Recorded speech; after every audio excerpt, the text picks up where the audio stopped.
Kelakuan Gibran itu dianalisis sebelum dia jadi wakil presiden. Jadi tidak ada upaya untuk memecah belah Presiden Prabowo dengan wakil presiden. Nah sekarang kita mesti pastikan bahwa politik Indonesia diasuh oleh netizen. Bukan lagi diasuh oleh partai politik, nggak diasuh oleh talk show, tapi diasuh oleh netizen. Beredarnya foto itu memperlihatkan betapa dalam sebetulnya kemampuan netizen untuk mengolok-olok politik. Bukan mengolok-olok bangsa, bukan mengolok-olok republik, bukan mengolok-olok sejarah, tapi mengolok-olok politik. Yaitu politik yang cewek-cewek. Foto-foto Fufu Fafa itu akan dipasang secara massal di semua sekolah, di semua LSM atau di pojok-pojok. Walaupun nanti Pak Presiden mungkin Pak Prabowo akan ajukan semacam perintah, walaupun tanpa perintah Prabowo sebetulnya udah ada keresmian bahwa foto wakil presiden harus dipasang di semua institusi. Walaupun orang anggap ya itu masih indikasi, iya.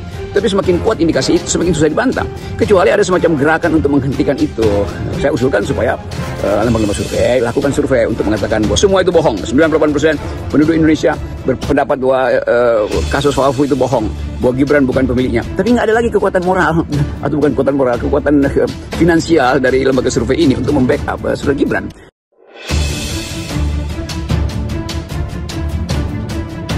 Assalamualaikum warahmatullahi wabarakatuh. Halo pemirsa, jumpa lagi dengan saya di channel Gagal Sarjana. Kali ini kita akan membahas kembali tentang akun Fufu Fafa yang makin hari makin saja menunjukkan kebenarannya mengerucut pada satu nama, yaitu wakil presiden terpilih kita, Gibran. Yang terbaru, ada sebuah ajakan yang cukup menarik, yaitu hanya pasang satu foto saja. Maksudnya, biasanya kan kalau di ruang kelas atau di ruang instansi pemerintahan, ada tuh yang foto Garuda Pancasila, kemudian presiden dan wakil presiden.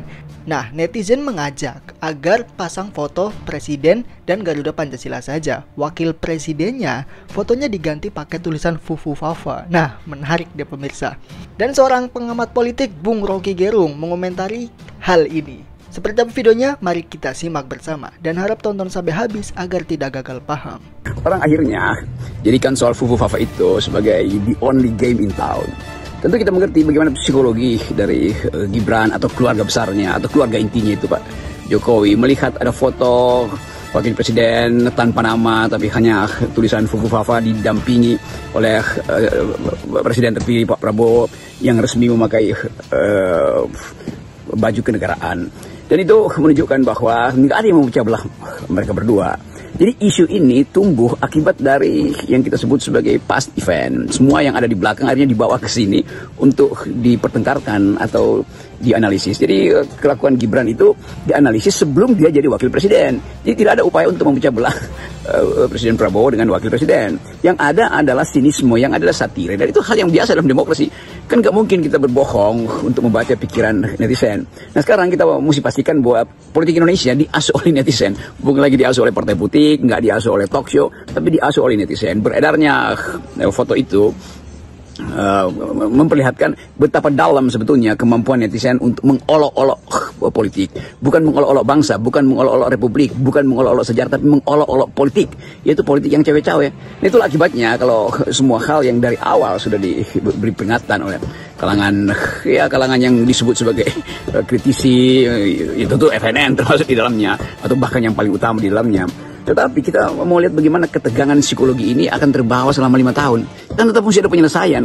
Kan nggak mungkin Presiden Prabowo itu meninggalkan Gibran hanya karena foto-foto Fufu Fafa itu akan dipasang secara massal di semua sekolah, di semua LSM atau di pojok-pojok. Walaupun nanti Pak Presiden mungkin Pak Prabowo akan ajukan semacam perintah, walaupun tanpa perintah Prabowo sebetulnya udah ada keresmian bahwa foto wakil presiden harus dipasang di semua institusi. Tapi ini yang disebut sebagai social disobedience, civilian value strikes back, itu dasarnya. Jadi nilai-nilai sipil itu, yaitu keindahan di dalam berpolitik, akhirnya terganggu karena ada peristiwa Gibran sebagai wakil presiden. Dan Gibran sebagai wakil presiden, peristiwanya itu bukan sekedar berawal ketidaksukaan publik itu karena dia diselundupkan oleh bapaknya, yaitu Pak Jokowi, melalui putusan Mahkamah Konstitusi, tapi akhirnya dibongkar label-label yang pernah dia buat, diksi yang pernah dia buat. Walaupun orang anggap ya itu masih indikasi, iya.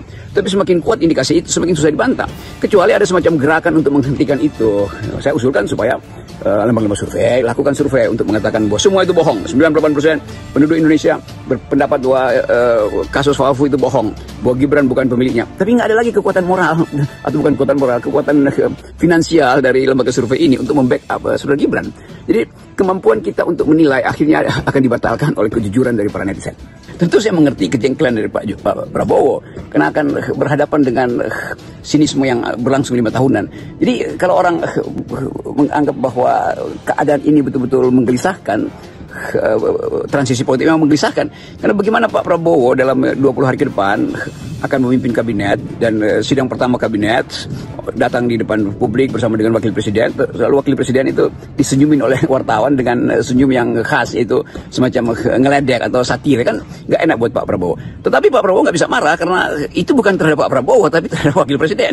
Masalahnya itu jadi bukan jadi kompleks, tapi jadi parodi sebetulnya bahwa Pak Prabowo tidak boleh marah karena yang dihina sebetulnya dihina sebetulnya, atau dilecehkan atau dipermainkan atau dibully lah, lebih enak tuh. Jadi karena yang dibully adalah wakil presiden, maka presiden tidak boleh ikut terbully karena sasarannya ada individual, yaitu Pak Gibran yang memang kedudukannya dalam 20 hari lagi akan jadi wakil presiden. Itu yang menjadi semacam pertaruhan, ya semacam pertaruhan humor di dalam politik Jakarta atau politik milenial umumnya se-Indonesia tuh. Bagaimana nanti setiap kali Gibran ada di depan kamera memberi semacam konferensi pers, lalu orang kasih komentar langsung, ya udahlah sebut aja Fufu Fafa selesai masalah.